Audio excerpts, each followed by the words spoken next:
되지 못하느니라. 아멘. 교사 헌신 예배라 하니까 제가 막 학창 시절 옛날 모습이 막 떠오르는 겁니다. 별로 자랑할 만한 모습이 많지 않다는 걸 느꼈습니다. 그 중에 참 부끄러운 과거가 있는데요, 고민을 많이 하다가 이거 공개하기로 했습니다. 한번 들어봐 주시면 감사하겠습니다. 저는요, 한 초등학교 1학년 학생이었을 때가 있었습니다. 저희 1학년 3반이었습니다. 저는 63명이 한 반에 있었습니다. 그 중에 한 학생이었는데요, 저는 삥 뜯는 남자였습니다. 돈을 빼앗은 것이 아니라요, 참 묘하게도 그 여학생 친구들에게만 가가지고 오늘 이러고 달라고 했던 게 뭐냐면은 화장품, 그때 왜 샘플 화장품 아시죠? 이 로션 같은 거 있으면 요만하게 해가지고 샘플을 이렇게 줬거든요. 근데 엄마들이 그런 거 많이 가지고 있으니까 얘네들 집에서 그거 좀 하나씩 이렇게 해가지고 제가 이걸 막 이렇게 뜯은 거예요. 지금 생각하면 참 이상한 아이였습니다. 줄라는데 안 주면 제가 고무줄을 막 끊고 다녔던 기억이 아직도 생생합니다. 오늘 뭐 이게 대납금이 안 들어오면 그냥 가서 고무줄 끊어버리는 거예요. 그랬던 저였습니다. 그러니까 이 아이들은 오늘 좀 편하게 놀라치면은 그 현수 저 아이를 피해서 그 대표로 하나 정도는 이제 준비해 와야 되는 거죠. 당하는 입장에서는 참 이해하기 어려웠을 것입니다. 아니 쟤는 여자도 아니고 남자애가 왜 저렇게 로션이나 스킨 같은 그런 샘플에 욕심이 많을까, 그렇게 샘플에 집착할까 싶었을 것입니다.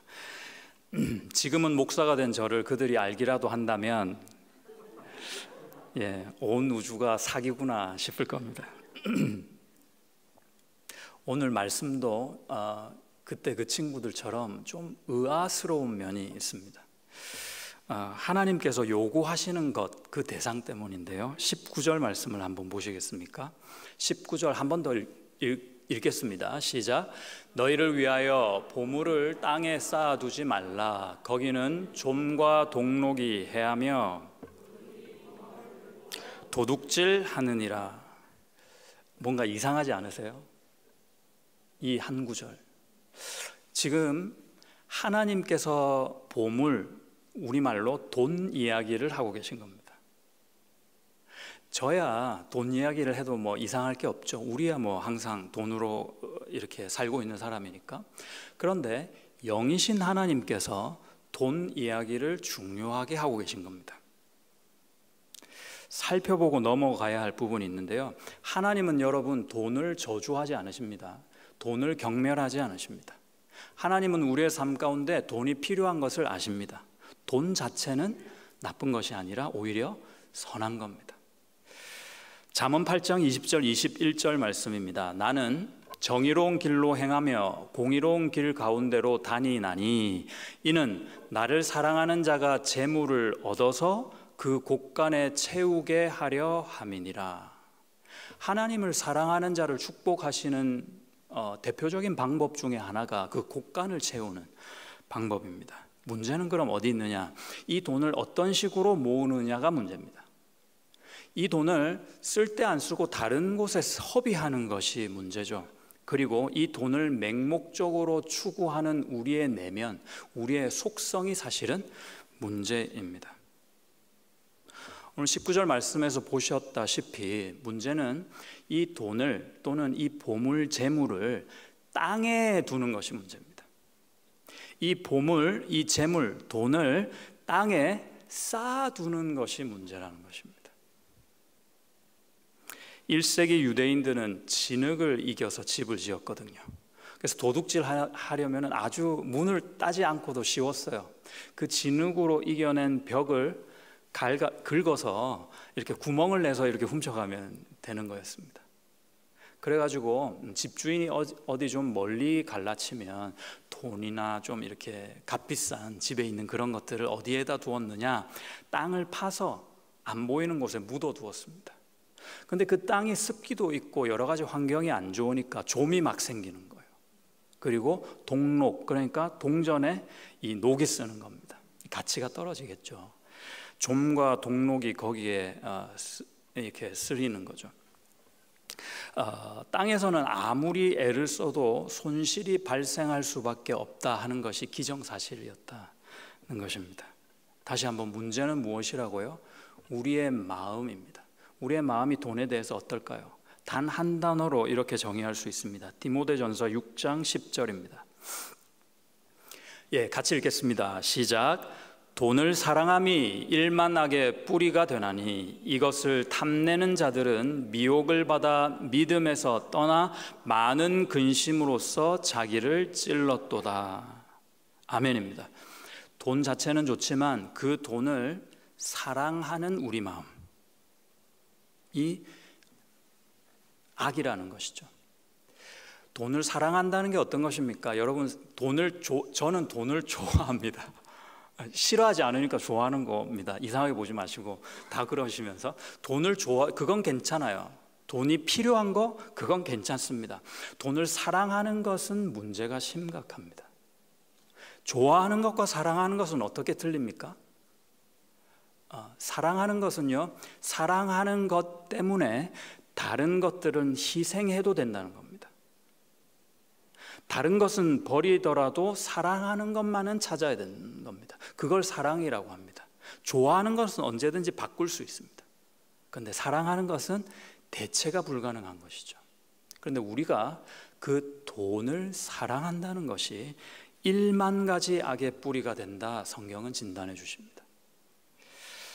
수단이 목적이 되는 순간 문제가 발생하고요, 돈을 목적시하는 우리의 마음이 악한 것 아니겠습니까? 돈 때문에 사람을 저버린다, 이것이 악한 겁니다. 인생의 목적과 꿈이 돈 버는 것이에요, 이런 고백이 아주 악한 것입니다. 위험한 것입니다. 그 마음 어디에도 하나님이 거하실 자리가 없기 때문입니다. 믿음이 떠나갑니다. 미혹을 받습니다. 주님이 더 이상 주님이 못 되십니다. 그 마음 자리 안에서는 어떠한 피조물도 창조주의 자리를 대신할 때 그것이 바로 우상이 되는 거죠. 그래서 돈이 우상의 자리를 차지하는 겁니다. 심각하죠. 자, 땅에 쌓아두는 것이 나쁘고 잘못된 것이고 부족한 것이라면 다른 방법이 있을까요? 해법이 있나요? 있다고 합니다. 하늘에 쌓아라 합니다. 20절 보십시오. 같이 읽겠습니다. 20절만 읽을게요. 시작. 오직 너희를 위하여 보물을 하늘에 쌓아두라. 거기는 좀이나 동록이 해하지 못하며 도둑이 구멍을 뚫지도 못하고 도둑질도 못하느니라. 자, 제가 질문을 하나 드리겠습니다. 자, 하늘에 쌓아두라고 하셨잖아요. 좋다. 좋아요. 하늘에 쌓아두면 그 하늘에 쌓아둔 건 언제 돌려받아요? 내가 하늘에 가면 어쩌면 돌려받을지도 모릅니다. 근데 오늘 본문에서는 적어도 돌려받겠다는 약속은 없습니다. 내 보물로 드렸지만 돌려받지도 못할 수도 있고 사실은 돌려줄 생각이 별로 없으신 듯합니다. 잘 들어보십시오, 여러분. 여러분 엄마에게 세뱃돈 좀 이렇게 맡겨두신 적 있으시죠? 예? 주로 빼앗겼다는 표현이 맞습니다. 돌려받으신 분 계세요? 엄마한테 맡겨놓은 세뱃돈을 돌려받은 적이 있으세요? 저는 요만큼의 기억도 없습니다. 근데 매번 이렇게 드렸던 기억만 있습니다. 어머니 주머니 일단 들어가면요, 그 순간 돌려받는다, 이건 기대할 수 없는 일이 됩니다. 마치 우리 하나님이 코 묻은 돈을 지금 착복해 가시는 느낌이 좀 듭니다. 근데 사실은 그것이 사실입니다. 거룩한 착복인데요. 24절에서 또 이제 문제 제기가 있습니다. 24절을 한번 보시겠습니까? 제가 읽을게요. 한 사람이 두 주인을 섬기지 못할 것이니 혹 이를 미워하고 저를 사랑하거나 혹 이를 중히 여기고 저를 경히 여김이라. 너희가 하나님과 재물을 겸하여 섬기지 못하느니라. 그대로 좀 띄워주시고, 두 주인이라고 했으니까 하나는 하나님이고 하나는 재물이죠. 두 주인을 내가 섬기지 못한다 하는 것인데, 나는 내 신분은 뭡니까? 이 말씀에서 주인이 아니니까 종이죠. 종이 사유재산을 가질 수 있나요? 종의 가족은 주인이 될 수 없고 여전히 종들입니다. 그러니까 내 재물, 내 보물을 그 주인의 나라 하늘나라에 들여본들, 세뱃돈을 뺏긴 아이 모양으로 절대로 그 돈을 다시 받을 수 있는 기회는 어쩌면 없다는 겁니다. 적어도 그 돈을 받을 수는 없다는 겁니다. 좀 억울하잖아요, 이거는요. 하나님께서 우리의 꽁짓돈을 그러면 이렇게 착복해 가시는 그런 의미인가요? 다시 한번 질문 드릴게요. 영이신 하나님께서 왜 자꾸 돈 요구하십니까? 다른 뜻, 의도가 있으시기 때문입니다. 제가 그 화장품 샘플을 걷어다가 뭐 했는지 아마 궁금해하고 계실 겁니다. 뭘 했냐면요, 제가 꼬박 1학년 1년 동안 모아가지고 이 신발 박스 있잖아요, 거기다 모았더니 꽤 되더라고요. 그거를 어머님 생일인가 아니면 크리스마스인가 정확히 기억 안 나는데 어머님께 갖다 드린 거예요. 저희 어머니의 반응은 또 정확히 기억나지 않습니다. 근데 제가 거짓말을 했다는 건 확신할 수 있습니다. 이거 친구가 어머니 뭐 이러 드리라고 선물로 하더라고. 그 뻔한 거짓말을 한 거죠. 저희 어머니한테도 얘기 안 했고요. 이거 아무도 모르는 비밀인데 오늘 제가 지금 처음으로 공개하는 겁니다. 여러분, 진실은 무엇일까요? 하나님이 도대체 무엇을 원하시고 뭘 바라시고 우리에게 돈을 요구하시죠? 영이신 하나님, 절대 돈 쓸 일이 없으신 하나님, 별로 돈 필요하지 않으신 그분께서 21절에 답이 있습니다. 한번 읽어보겠습니다. 21절만 읽을게요. 시작. 내 보물 있는 그곳에는 내 마음도 있느니라. 하나님이 원하시는 게 이거였구나. 무엇을 원하셨습니까? 마음입니다. 마음. 하나님은 돈에 관심이 없어도 돈에 관심이 있는 너희의 마음을 되찾고 싶은 겁니다. 세상에만 몰두해 있는 너의 그 마음의 중심을 나의 자리로 바꾸어 버리고 싶었던 겁니다. 왜 우리는 자꾸 돈에 이렇게 매여 있을까요? 왜 이렇게 돈이 사랑스러울까요? 돈은 먹고 사는 필요한 수단 이상의 의미를 이미 가지고 있습니다. 어떤 사람은 먹고 살 만큼 벌면 됐지 뭐 더 이상 뭘 바라겠냐 하지만 돈이라는 게요, 먹고 사는 데만 필요한 게 아니더라고요. 우리의 삶 아주 깊숙이 연관이 되어 있는 것을 보게 됩니다. 우리가 돈을 돈 이상으로 바라보고 추구하는 이유가 있습니다. 우리의 능력을 대표하고 있기 때문입니다. 우리의 능력, 뭔가 가능하게 해요. 먹고 싶은 게 있으면 돈으로 사 먹을 수 있게 하고요. 뭐 사고 싶은 게 있으면은 돈으로 뭘 살 수 있게 합니다. 누리고 싶은 것 있으면은 뭘 누릴 수 있게 도와주는 수단이 됩니다. 그런데 우리의 심리 깊숙한 곳은 뭐냐면은 우리가 유능함, 우리가 무엇을 할 수 있는 능력보다는 우리가 무능함, 할 수 없는 것을 훨씬 두려워하고 있습니다. 돈이 없어서 못하는 것들이 있다고 막연히 생각하고 그것이 너무 아픈 거예요. 그런 상황이 생길까 봐 두려워합니다. 그러니까 은행 잔고에 돈이 좀 있어야 우리는 좀 이렇게 마음 편히 있을 수 있는 존재들입니다. 돈이 주는 것이 있습니다. 안정감이죠. 불안함이 없습니다. 적어도 돈 때문에 불안한 일은 없습니다. 그래서 우리는 편안합니다. 돈으로 편안하신 분이 계시다면은 이 돈 때문에 내가 편안함을 많이 느끼고 있다, 이 말은요, 하나님이 주시는 평안은 덜 느낄 수밖에 없다라는 반증입니다. 돈이라는 상황과 환경으로 내가 편안함을 느끼고 안정감을 느낀다, 이 말은 돈이 없어도 상황이 그렇지 않아도 허락하시는 하나님의 평안은 내가 느낄 수 없는 그런 위치에 있다, 상태이다 하는 것입니다. 우리의 존재 가치를 설명하기도 합니다. 돈이 많은 사람이 되고 싶은 거예요. 부끄럽지 않은 사람이 되고 싶은 겁니다. 뭔가 있어 보이는 사람이 되고 싶은 것이고, 그렇게 만들 수 있는 것이 또한 돈이기도 하다고 믿습니다. 타인의 인정을 바라는 마음이겠죠. 이런 사람은 또 뭐가 불가능할까요? 내가 아무리 연약하고 보잘것없어도 나를 인정해 주시는 그 하나님을 온전히 바라볼 수는 없는 것이겠죠. 돈이 주는 만족이 있습니다. 더 궁극적인 의미에서 쾌락이 있습니다. 돈이 있을 때 내가 쾌락을 느낍니다. 이 쾌락에 찌들어 있는 사람은 하나님께서 주시는 참된 행복은 배울 수가 없습니다. 그 보물이라는 주인이 이 땅에 쌓여가면 갈수록, 커져가면 커질수록 내 마음의 자리를 점점 차지합니다. 여러분, 우리 마음에 카페슬이, 이 공간은요 정해져 있습니다.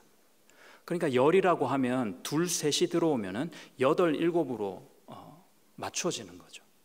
우리의 마음에 제한된 일정한 공간에 다른 것들이 자꾸 들어오면은 하나님이 계신 자리, 주님이 주시는 그런 자리는 점점 밀려날 수밖에 없는 이치입니다. 그런 것들이 내 마음의 자리를 자꾸 차지하는 거죠. 주님은 점점 자리를 잃어간다는 뜻이겠습니다. 구체적인 질문을 한번 해볼게요. 그러면 어떻게 하나님이 원하시는 대로 보물을 하늘에 쌓을 수 있을까?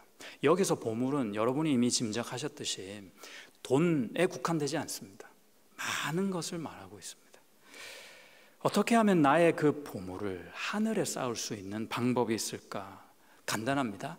하늘의 규격에 맞는, 하늘의 주인이신 받으시는 그분이 원하시는 것을 먼저 내가 가져야 합니다. 벌어야 하는 겁니다. 고린도전서 10장 31절을 보십시오. 같이 읽습니다. 시작. 그런즉 너희가 먹든지 마시든지 무엇을 하든지 다 하나님의 영광을 위하여 하라. 아멘입니다. 이제 조금 더 실제적으로 조금 들어가 볼게요. 주일학교에서 주로 우리는 가르치잖아요. 그리고 그 내용은 이론이나 원리나 지식일 겁니다. 나쁜 게 아닙니다. 반드시 필요합니다. 그러나 그것이 전부는 아니다. 그 말씀을 좀 드리고 싶습니다. 왜냐하면요, 여러분도 주일학교 유년 시절이 있으셨잖아요. 교회 다니시고 그러셨잖아요. 저만 해도 그렇거든요. 근데 여러분, 그때 배웠던 내용들 기억이 나세요? 결론적으로 저는 별로 기억이 안 납니다. 선생님이 뭘 가르치셨고 내가 중학교 때까지 적어도 뭘 배웠는지가 까맣게 아무것도 기억이 안 납니다. 근데 저에게요, 잊혀지지 않는 교회상, 교회 학교, 그런 상이 하나 있어요. 그 상은 뭐냐면은 사람입니다. 사람이 생각납니다. 잊혀지지가 않아요. 교회가 여러모로 낯설어 쭈삣쭈삣하고 있는 저에게 반갑게 항상 졸업할 때까지 인사해 주신 여자 선생님이 계셨습니다. 처음 교회 간 날부터 한 주도 빠짐없이 현수 왔냐고 제 이름을 불러주시면서 꼭 안아주시고 물어봐 주시고 옆에 앉아주시고 그랬던 선생님이 계십니다. 제가 성경의 내용을 이해하고 예수님을 인격적으로 알게 되고 믿게 되고 결신하게 되는 것은요, 이때보다 훨씬 나중의 일입니다. 뭘 알게 되고 깨닫게 되는 건요, 훨씬 나중의 일입니다. 지금도 그러나 잊혀지지 않는 그 얼굴은 여전히 교회가 무엇인가 하면은 빠지지 않는 그런 모습 중에 하나입니다. 그 선생님의 온화한 얼굴, 나를 정말로 반겨주시는 그 얼굴을 너무 감사한 마음에 잊을 수가 없습니다. 내 믿음의 밑거름은 그렇게 마음으로 대해주신 선생님, 전도사님, 마음 맞는 친구들로 이렇게 잘 만들어졌다 싶습니다. 그래서 선생님들 여기 이제 많이 계신데 어떻게 해야 주님이 원하시는 보화를 하늘에 쌓아둘 수 있을까요? 다시 한번 제가 질문을 좀 드리고 싶습니다. 여러분은 나는 어떻게 해야 그 하늘에 보화를 쌓을 수 있을까? 선생님으로 진실된 마음 아닐까 싶습니다. 내게 주신 아이들, 맡겨주신 그 귀한 아이들을 귀한 줄 알고 한 명 한 명을 정말로 내 최선을 다해서 진실되게 대하는 겁니다. 실패와 좌절 가운데 넋을 잃고 있었던 베드로에게 죽으시고 3일 만에 부활하신 예수님이 찾아가셨지 않습니까? 그 바닷가에 넋놓고 있던 베드로를 불러 세워가지고 예수님이 던진 질문이 뭐죠? 네가 나를 사랑하니? 그거였습니다. 예수님을 방금 전 부인하기까지 한 베드로가 염치 없이 사랑한다 하기가 많이 어려웠을 것입니다. 그럼에도 불구하고 그의 마음 깊은 곳, 그 사랑마저도 숨기기는 더더욱 어려웠던 모양입니다. 주님은 베드로에게 시간을 좀 주시죠. 한 번, 두 번, 세 번의 기회를 주시면서 충분히 온전한 자기 자신을 바라보게 하십니다. 못난 모습, 또 숨길 수 없는 사랑을 가진 내 모습을 보게 하시는 거죠. 기회를 주셨습니다. 그리고 예수님은 마지막에 사명을 주셨습니다. 그러면 네가 내 양을 먹여주렴. 하누리 교회 교회학교 선생님 여러분, 우리가 지금 먹이는 일, 살리는 일을 하고 있다는 것을 꼭 기억해 주시기를 부탁드립니다. 그 뜻은요, 내가 먹이지 않으면 그 양은 죽는다는 겁니다.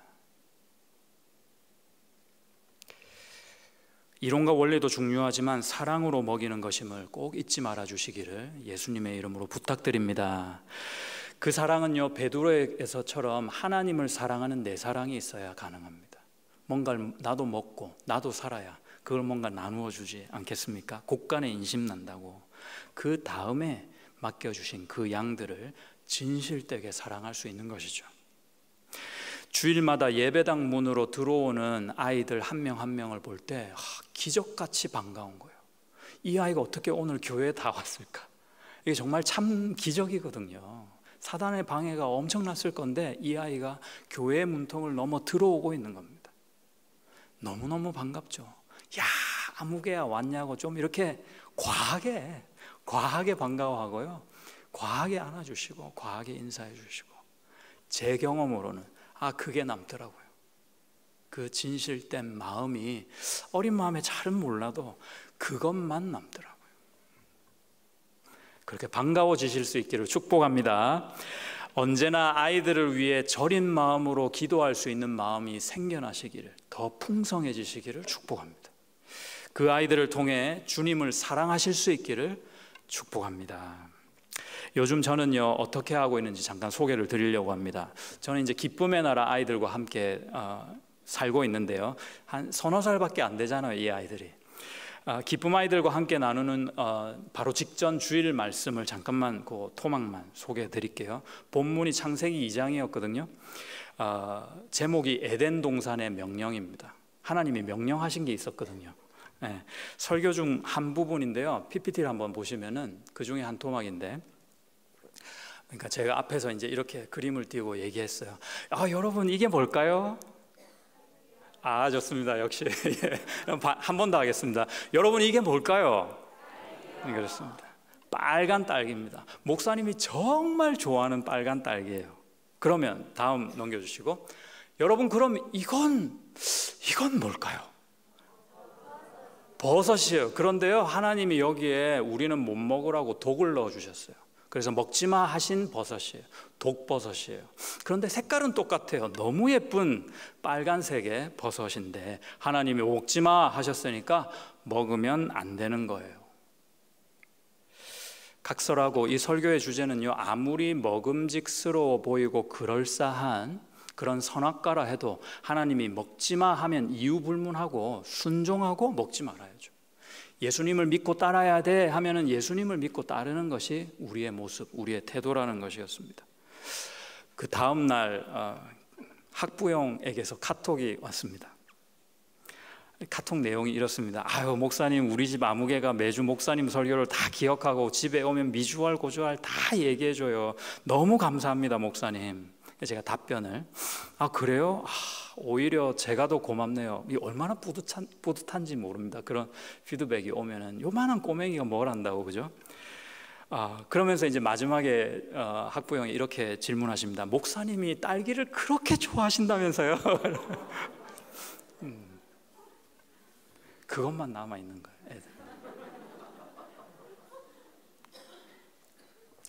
저학년을 담당하시는 선생님들 제 마음을 아마 좀 아실 것 같은데요. 3, 4살짜리 어린 아이들에게 죄를 얘기하면 얼마나 깨달을까요?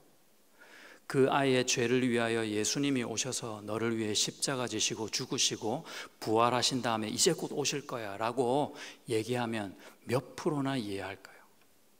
이거 되게 어려운 부분이거든요. 그냥 거기에서 멈추면 되게 낙담되는 그런 사연입니다. 여러분, 그래서일까요? 어렵기 때문에 여러 성경 공부들이나 아이들을 대상으로 하는 설교의 영상이나 이런 것들이요, 착한 아이 키우기에 머물러 있습니다. 어떻게 하면 사회 속에서 건전한 구성원으로서 잘 자라날 수 있을까? 요 교훈적인 내용에 딱 멈춰 있습니다. 10의 8, 9는 그렇습니다. 대단히 비통한 마음입니다. 예수님이 오셔서 그 아이들이 아무리 어리다고 한들 그런 내용으로 이 아이들을 가르치실까? 그런 내용으로 이 아이들에게 설교하실까? 저는 100% 아니라고 생각합니다. 사랑하는 아이로 길러내는 것도 참 중요합니다. 그러나 예수님을 사랑하는 아이로 길러내야 합니다. 그래서 예수님이 물으셨잖아요. 베드로야, 네가 나를 사랑하느냐라고 물으셨습니다. 베드로를 향한 예수님의 질문이 그러했던 것처럼 우리 아이들에게 아빠 엄마 말씀 잘 듣고 반찬 투정하지 말고, 기쁨의 나라 얘기입니다. 친구랑 사이좋게 지내라고 하면 아이들은 쉽게 이해하고 그렇게 살려고 아마 다짐할 겁니다. 뭔가 얻고 가는 것 같았을 것입니다. 또요, 청소년들에게는 세상을 위해 꿈을 갖고 기도하면서 그 꿈을 위해서 이루기 위해서 성실하게 하루하루 살아라 하면요, 아멘 할걸요. 애들이 아마. 청년들에게 세상은 넓고 할 일이 많다, 한 번뿐인 인생을 이렇게 살아서야 되겠냐? 하나님께 네 꿈을 온전히 맡겨봐, 네 비전을 온전히 맡겨봐. 그러면 하나님이 너를 통해서 아주 큰 일을 해내 주실 것이다. 가슴이 뜨거워질 겁니다. 하지만 이런 건 다 좋은 말이라고 하죠, 여러분. 바른 말이 아닙니다. 이 말들이 진리일 수가 없기 때문입니다. 이 말만 교회에서 듣고도 이들이 살아날 수 있을까? 저는 참 의문입니다.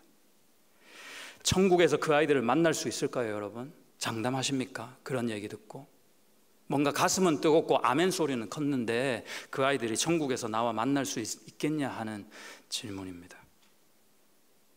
만약에 그 아이 만나지 못하면 누구 책임입니까?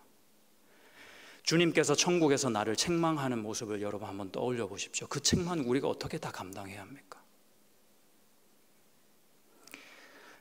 우리 교육관 느헤미야 홀이 공북방이 많잖아요. 사실은 이렇게 벽을 사이로 두고 있어서 옆에서 뭐 하는지 대강 다 들리거든요. 저도 매주 한 2층에 한 방을 사용하게 되는데 비슷한 시간에 청소년들도 우리 주니어 시니어들도 공부를 할 때가 있거든요. 초기에 제가 쓰는 방 가까이에서 한 선생님이 수업하는 소리가 쩌렁쩌렁 들리더라고요. 이 선생님이 학생들을 앉혀놓고 열정적으로 성경을 막 가르치는 거예요.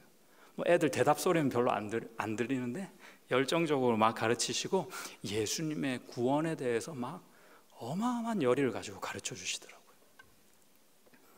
제가 어느 한 줄은요 도저히 못 참겠더라고요. 그래가지고 수업 중인 걸 알면서도 제 시간 끝나고 문을 확 열어버렸어요. 누군지 꼭 확인하고 싶더라고요. 이 선생님이 누구신지. 제 말씀은 안 드릴 거예요. 그냥 여러분 다 이시라고 생각해도 좋겠습니다. 그래서 제가 죄송합니다 실수한 척하고 문을 닫았어요. 참 잘못, 오늘 여러 가지 이렇게 실토하게 되는데 그 부서가, 아니 우리 교회가 참 복되구나, 이런 선생님들이 있으니 이 교회는, 우리 교회는 복을 참 많이 받았구나, 이런 생각을 했습니다. 늘 애써주시는 우리 교회학교 선생님들 한 분 한 분, 여러분 모두에게 정말 교회 온 성도를 대표해서라도 이 시간에 감사와 사랑과 격려의 말씀을 전해드리고 싶습니다. 우리 그런 마음으로 좀 서로를 위해서 박수 한번 하면 좋겠어요. 할렐루야. 어떻게 하면 하나님이 원하시는 보화를 하늘에 쌓아둘 수 있을까요? 예수님을 전하십시오. 다른 답이 없습니다, 여러분. 착각도 하지 마시고 오해도 하지 마시고 속지도 마십시오. 예수를 전하는 것 외에는 하나님이 바라시는 다른 방법, 다른 보물은 하늘에서 발견하기 어렵습니다. 영적으로 승부하시고 그리고 꼭 이겨내시기를 축복드립니다. 만약 내가 마른 믿음과 그리고 많은 믿음과 그들을 사랑하는 마음으로 주 예수 그리스도 그분만을 전할 수 있다고 한다면 아이들이 좀 재미없어서 졸고 그리고 목사님이 딸기를 좋아하는 것으로 적용을 하고 집으로 간다 해도 그 예배, 그 성경 공부 시간은 여러분들을 통해서 성공한 겁니다. 하나님의 뜻에 부합하기 때문에 그렇습니다. 그 아이들의 영혼만큼은 그 시간 그 장소에서 생명샘의 목을 축인 겁니다. 영적인 배고픔, 자기는 몰라요 그거를. 그 배고픔에 허덕이고 있었는데 촉촉하고 따뜻한 빵으로 그 배를 채워가고 있는 겁니다. 요한복음 6장 63절입니다. 오늘 제가 가장 힘주어 말씀드리고 싶은 구절입니다. 한번 큰 소리로 함께 읽겠습니다. 준비 시작. 살리는 것은 영이니 육은 무익하니라. 내가 너희에게 이른 말은 영이요 생명이라. 육으로 승부할 수 있는 방법이 많거든요. 그러나 하나님이 우리에게 원하시는 것, 하나님이 우리를 통해서 당신의 양들을 먹이기를 원하시는 그 영의 양식은 오직 예수 그리스도십니다. 그러니까 우리가 보이는 것으로, 느껴지는 것으로, 머리로 판단되어지는 것으로 갈 것이 아니라 그 아이들을 바라보면서 반드시 영적으로 승부하셔야 합니다. 살리는 것은 영이니 육은 무익하니라. 내가 너희에게 이른 말은 영이요 생명이라. 아멘입니다. 마지막으로 여호수아 24장 15절 말씀을 읽어드리고 말씀을 마치겠습니다. 만일 여호와를 섬기는 것이 너희에게 좋지 않게 보이거든 너희 조상들이 강 저쪽에서 섬기던 신들이든지 또는 너희가 거주하는 땅에 있는 아무리 족속의 신들이든지 너희가 섬길 자를 오늘 택하라. 오직 나와 내 집은 여호와를 섬기겠노라. 아멘. 오늘 함께 하시는 우리 모두의 고백이기를, 믿음의 선포이기를 주 예수님의 이름으로 바라는 마음으로 축복드립니다. 함께 기도하겠습니다.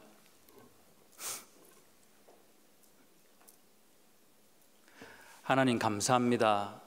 감사할 수밖에 없는 이유는 내가 그럴 자격이 없음에도 하나님이 아들을 버리면서까지도 사랑하신 한 영혼 한 영혼을 저에게 맡겨주신 사실 때문입니다.